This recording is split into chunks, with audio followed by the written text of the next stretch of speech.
Alright. What's up, everybody? It's your boy, Surge Dragon. Welcome back to another edition of the Heavens Monsters Podcast. With me today is Mike Henry. Happy Sunday fun, everybody. Chris Petrie.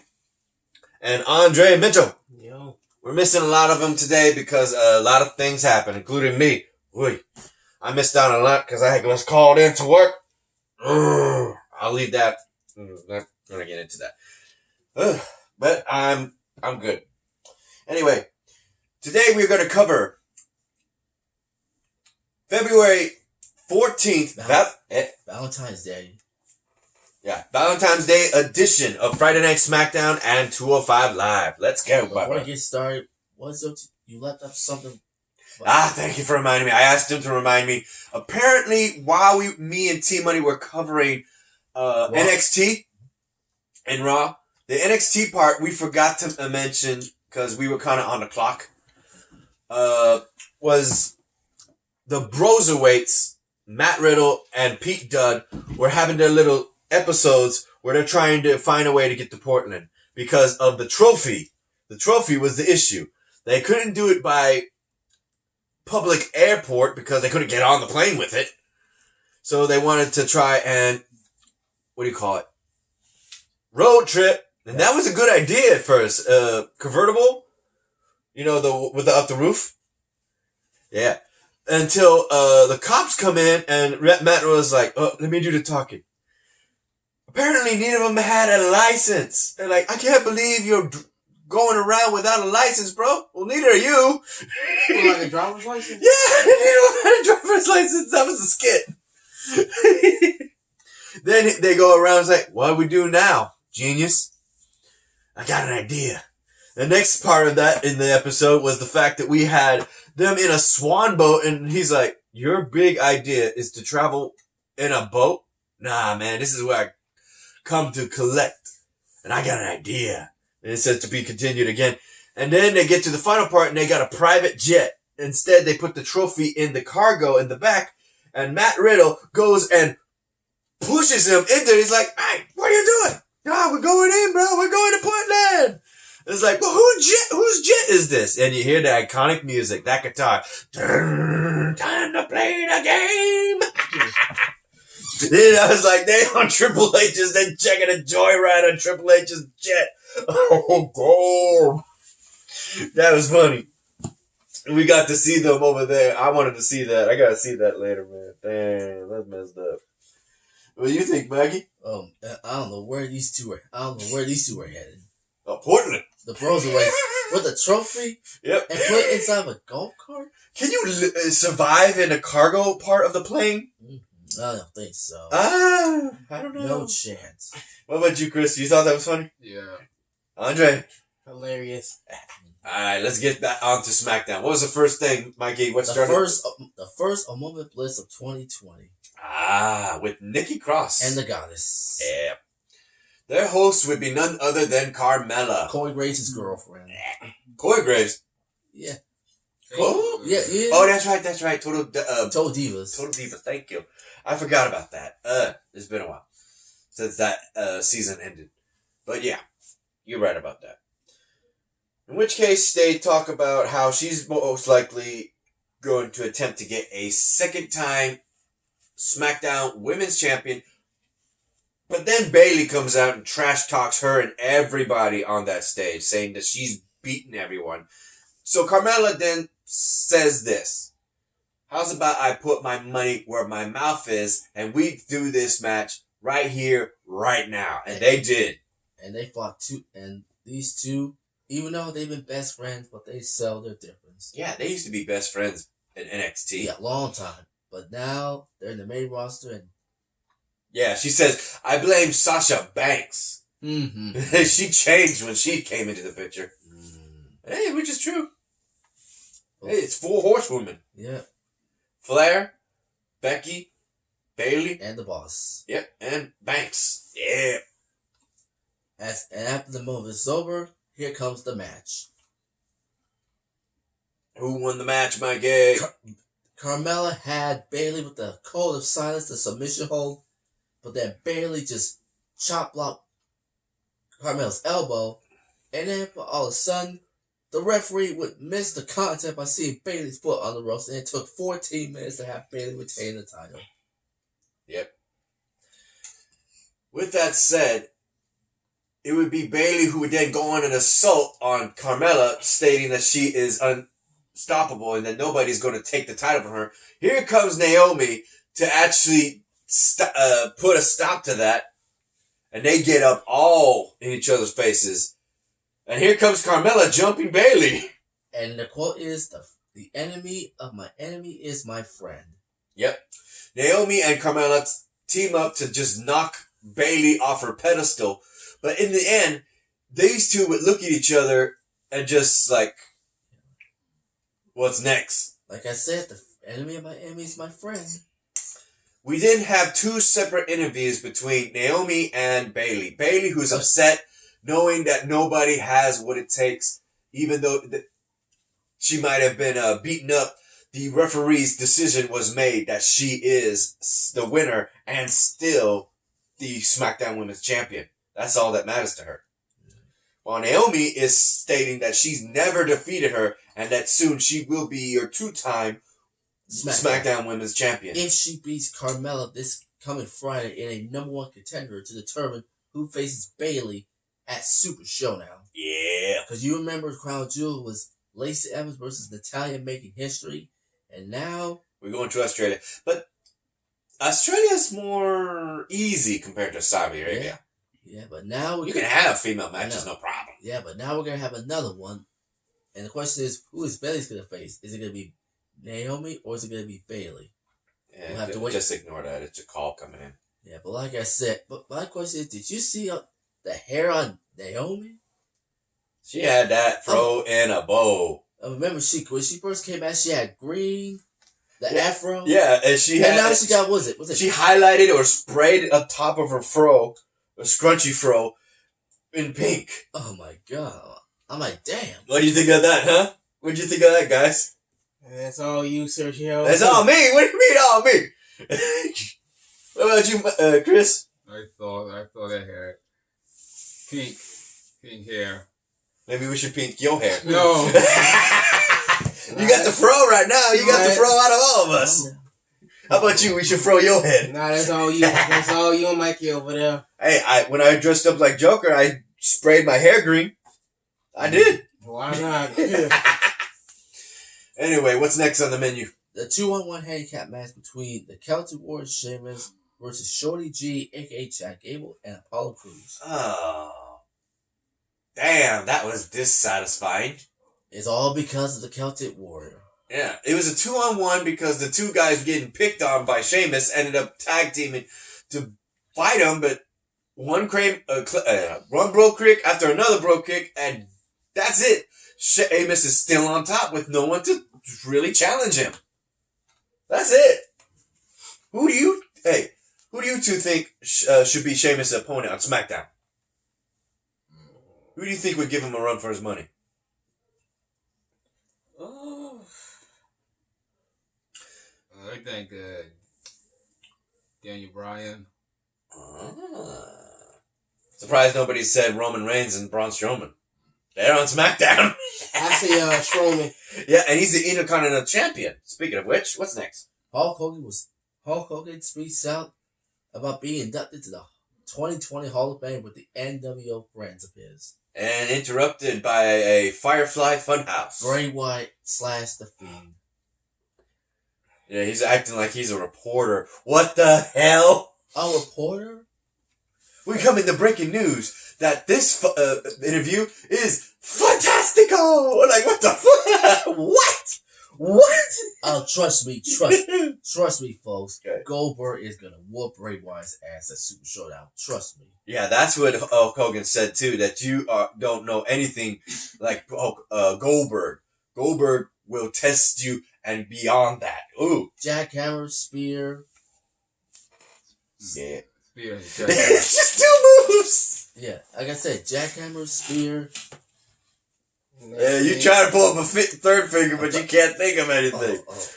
That's what ticks off Goldberg in that special, that 24 special I watched. He said, "I'm not a two-hit wonder." Well, you sure sound like it. Yeah, right. Spear, Brainbuster, done. Alright, next. Next up, Elias interrupts Sami Zayn protest concert. Oh, before that. Apparently, Bray Wyatt was thinking of paying having the Fiend pay him a visit, and has a portrait with Hulk Hogan's eyes crossed out, and hoping to add it to his wall of friends, as he calls it. How do you think about that? The Fiend attacking Hulk Hogan in a later episode. Yeah, I hope Hogan beat up the Fiend.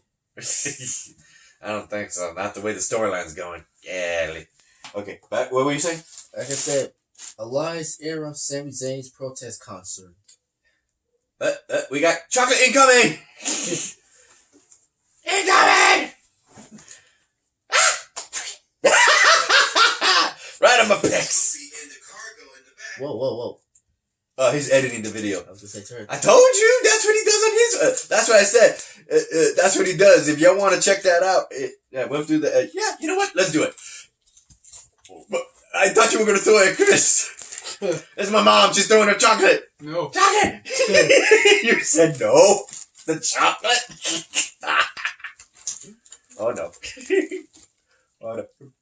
Oop, that didn't land on my peg this time.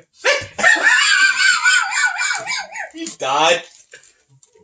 There you go. Alright. Yeah, I'll save it. I'll save it for later. Go ahead. Like I said, Elias forcefully interrupts Sami Zayn's protest concert. Yeah. That's messed up. They protesting against everybody, including the WWE management and Elias. What the? Then Elias comes out with a counter protest by himself. And everybody seems to want the cowbell that Cesaro had. Because he's like, bing, bing, bing, bing, bing, bing, bing, bing, bing, bing. Enough of the cowbell. Sammy said. But then when they actually do want the cowbell, because the crowd was screaming it, cowbell, cowbell. I was like, what the?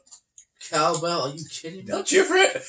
W fans will cheer for anything nowadays. And when they were about to get it, he just tosses the cowbell and like, you ain't getting jack. I said, no, that's a slap to the face. So then here they come attacking Elias 2-on-1. And then Braun Strowman even up the odds. It just ends with Braun Strowman. Oh yeah, they had security for the protest. Yeah. And Braun Strowman wrecked every last one of them. Sami Zayn got away. Oh well. So apparently Shinsuke Nakamura, for once, I thought they said they don't get rematches, but apparently Shinsuke Nakamura or Cesaro is going to get a title shot at the Intercontinental title. Who know? Question mark. Next up, everybody. Oh my goodness. Who about to see Otis and Mandy Rose Valentine's Day date? Yep, it was a date. Otis Dozovich was getting ready the whole damn night. One half of Heavy Machinery and one half of Fire Desire. Ultimately, the date would be crashed by one Dolph Ziggler. Let's show off again. And it didn't even go like I'm saying it. Before Otis showed up, Dolph Ziggler was there at the restaurant because everybody knew this was going to happen because it was going to be televised. So he shows up, sits down in his chair, and they start chatting about what? We don't know. We don't get an earshot of it. All we see is Otis coming in, and he keeps doubting himself because he keeps going, he keeps swaying back and forth like, should I go? So he goes in, and all he sees with a handful of roses, he just sees Dolph Ziggler in the other chair on his date with Mandy Rose, yeah. And instead of walking up there for an explanation or demanding one, Otis he just dropped the flower and just took off. Damn. And trust me, I'm sure Otis is going to whoop Dolph Ziggler's ass. Nah, he's going to be all quiet. Chances are, Mandy Rose, I can see this storyline. Mandy Rose goes up to him and says, Otis, what happened? What happened to our date on Valentine's Day? He'll probably say... What do you say? What do you think he says? He'll probably say, what's the big idea, like, dog? Nah. Because remember what he said the last time? He said, I don't know. Why don't you ask? Dolph Ziggler. Yeah, see? I can read his mind. 2 points. And Mandy be like, what do you mean, Dolph Ziggler? She'll be like, what do you mean, Dolph Yeah, you know. It's because the whole crowd who saw on TV couldn't believe that Dolph Ziggler is with Mandy. We'll have to wait and see. This Friday. Like I said, this coming Friday, I hope it's Otis versus Dolph Ziggler one-on-one. How do you feel about that, Chris? How do you feel about the broken heart of the Otis? It wasn't cool. Hey, Chrissy! Tell him, Chrissy! Oh, yeah! That's how he says it. Like, oh, yeah! Sounds like a redneck version of Macho Man Randy Savage. Oh, yeah! It is a regular version of Randy Savage. A little thicker, but still, I don't know. He's a beefcake, just more cake than beef. More sweets than anything. Yeah. Yeah, he's definitely showcasing that. Hey, thank you, Big old mama. belly. Yeah. Hey, damn, I got spotlighted. Oh, I'm looking at the effects we're getting. We're getting good lighting. Thank you. In which case, go on, Mikey. And finally, the tag team match between Roman Reigns and a mystery partner versus the duo up the dirt sheet. Miz John Morrison and the Miz. Yeah, it's not Miz and John Morrison. It's John Morrison and the Miz. I was like, huh. And they came out to brag about Roman's cousins, the Usos. Mm-hmm. And they keep talk. Here comes Roman Reigns. Miz says he's been for 15 years. John Morrison been for a month. I'm like, so what? We don't want to hear from them. They want to see a fight between those two versus Roman Reigns and a mystery partner. And everybody, you have to ask yourselves, who is Roman Reigns' mystery partner? Ho, you're not going to believe who it is. Miz's arch rival. Daniel Bryan, he said. Yep. Thank you very much, Chris. It was interesting because the Miz was like, oh, come on. Yep. The man who wanted to punch the Miz right in his face. Yeah, he's like, I can't get rid of this guy. That's what it was like. In this match, it would be conflict over these two tag teams, and let's face it, these guys are each in their own respectable singles competitors, top of line competitors. And before the match got started, Superstars. And before the match got started, you're not gonna believe who bought a ticket. King Corbin, who was supposed to be barred for dumping a drink over a fan and bragged about what happened when he got dog food all over him. And not to mention, he attacked a stage, I believe it was a stage crew member, backstage. Uh-huh. That's what got him in trouble, because he got fined heavily and barred for this Friday's Smackdown. Last Friday, excuse me. He cannot go peek. But he decided to buy a ticket so he can sit there and watch Roman Reigns and Daniel Bryan get beat up. Yep, he had his robe and crown and scepter and everything. He just wanted to come to the arena and just watch Roman Reigns and Daniel Bryan fight the Miz and John Morrison. I heard this guy right here growling. What the hell? You know, we didn't see on Monday Night Raw. We didn't see Eric Rowan and whatever the hell that thing is in his cage. Who cares? I mean, I do. I want to know what the hell it is. Well, whatever Eric Rowan does, it bit him twice. It bit his palm. Well, whatever Eric Rowan does is his business. He can do what he wants. We don't see him on Monday Night. Friday Night SmackDown. So we didn't see him on Monday Night Raw either. Yeah. But back to the main event. Like I said, Baron Corbin came out with a ticket to watch the match because he was supposed to be barred for his actions, but now he decided to buy a ticket to watch Roman Reigns and Daniel Bryan versus The Miz and John Morrison. Yeah, you said that part. Now, who won the match? It was none other than Roman Reigns and Daniel Bryan, and after the victory, King Corbin would hit Roman Reigns with a scepter, that weapon.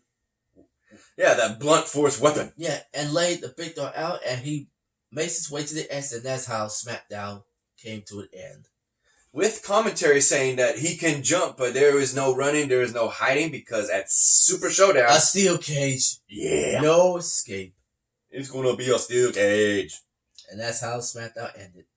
And while he's looking up 205 Live, a shout out to all the members of the Heaven Sponsors podcast. We start off with Xavier Hill, Mike Henry, Andre Mitchell. A link to their YouTube pages will be in the descriptions down below, as always. And a remaining shout out to our boy Chris Petrie, Renee, Farrell, T-Money, and Delvin. What you got? 205 Live kicks off. 205 Live has The Bali. The hometown at that, too, in Canada. They kicked off with, this, like you said, the same brothers versus Owen Lorcan and Danny Burch. In Vancouver? In British Columbia. Yeah, and they go and say that they're actually told by their coach or whatever to after this match, get the hell out of Canada. So they actually take off their jerseys to actually showcase The rival teams from America and actual Canada, and tossing it and dancing around it, desecrated it, until Oni Lorcan and Danny Burch come in to stop this, and it becomes an all-out brawl and an official match. So how do you feel about that? That little segment for the Canada being disrespected by the Bale. It was the first time we actually saw a warm welcome because they were both from that area. That's their hometown. And they actually had Bali signs. There was a huge front row that had Bali signs. What the hell did you do? That's my.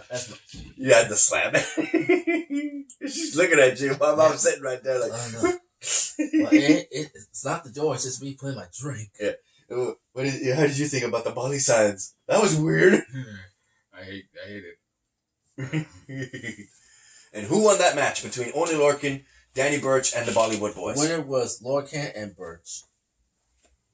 And after that, They get jumped. by the duo of Davari and Kendrick. And the Bollywood Boys. It was 4-2. I'm like, who's gonna save them? Nobody. Damn. Not to mention the fact that they were freaking Levi and Kendrick brought in freaking chairs and then ran Oni Lorcan's face into one. His left eye was injured as a result. And then they injured Danny Burch's right arm, right around here. So they're proud of themselves. They did a promo for two of the wrestlers who would be coming into 205 Live, formerly DJ Z. What's his name?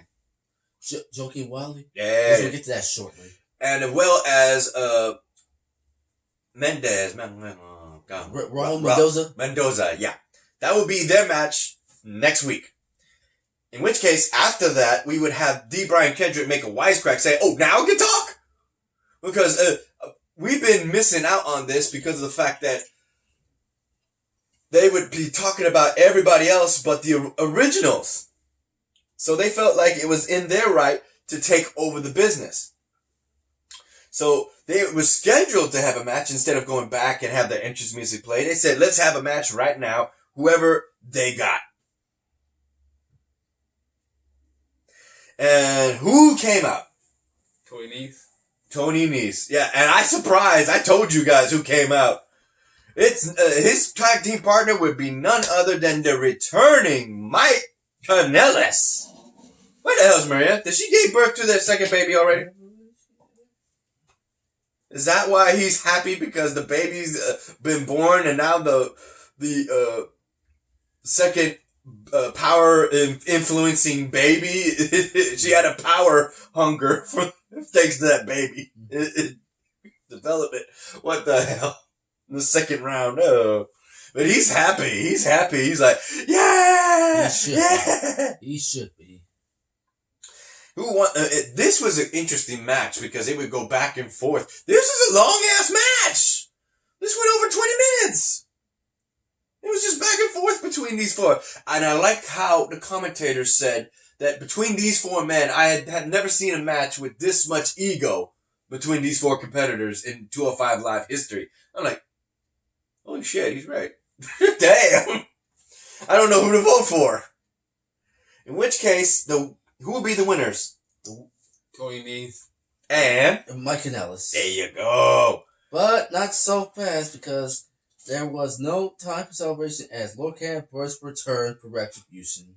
No, it's because they, Mike Kanellis and Tony Nese would be assaulted by D. Brian Kendrick and Arya Daivari with chairs once again, and Arya Daivari, wait, no, you're right. Before the match ended, thanks to the distraction. Okay, I'm thinking they got jumped again. Yeah. Nope. It's Oney Lorcan, who had his entire head bandaged like this, with bandages, and the right arm of Danny Burch was wrapped up. They come in with chairs to give that one distracting to give Tony Nese the chance to pin. Roll up Daivari. Yeah. 1, 2, 3. They get the hell out of there, and it's a 2-on-2 chairs match, basically, between these two. And as Lorcan burst to the ground, it was announced that they would battle Kendrick and Daivari in a no disqualification tag team match this coming Friday, the 21st. How you two feel about that? Awesome. All right. And you, Mikey? Ooh, that was crazy. I heard that, huh? Well, anything else? Joaquin Wilde and Raul Mendoza square up again next Friday. Yeah, second time around.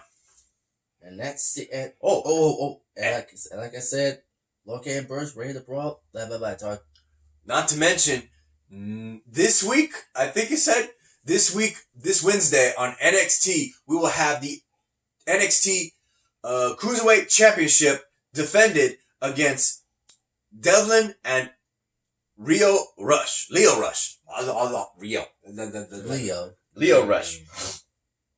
Right? I put an R where the L was for some reason. So that's going to be good because Leo Rush was saying he wants anybody up to 205 Live to say that who is better than him. This deserves this shot. Well, we're going to see that this week on NXT. That's the end. Alright. You like this video, everybody? Give it a thumbs up. You didn't? Give it a thumbs down. Hit that subscribe button, like the content, and hit that notification bell for the next Heaven's Monsters podcast. I'm Surge Dragon. This is Mikey, Chris Petrie, and Andre Mitchell. We'll see you next time. Peace out. Bye. Bye.